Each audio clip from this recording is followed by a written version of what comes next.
இந்த உலகம் வந்து ஒரு குவாலிஃபிகேஷனை, ஒரு படிப்பை, ஒரு ஆஸ்தியை, ஒரு அந்தஸ்து, நீங்க வேலைக்கு போகும்போது கூட ஏதோ ஒரு காரியத்தை உங்களுக்குள்ள ஸ்பெஷலா கண்டாங்கன்னா தான் அவங்க உங்களை வேலைக்கு ஏத்துக்க முடியும். நீங்க கேட்குற எந்த கேள்விக்கும் பதில் சொல்றது இல்ல. அப்புறம் என்ன கேட்டாலும் none of the above sir, none of the above sir. ஃபர்ஸ்டே அவன் முடிவு பண்ணிடுவான், வானாடா சாமி, இல்லை கம்பெனிக்கெல்லாம் வானான்னு.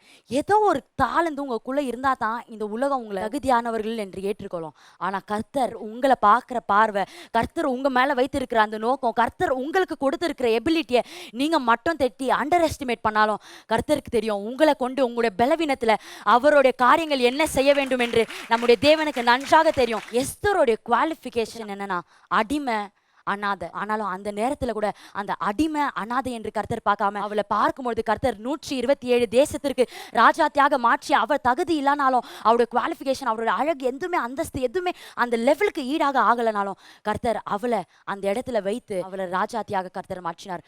அதுதான் கர்த்தருடைய செய்கை.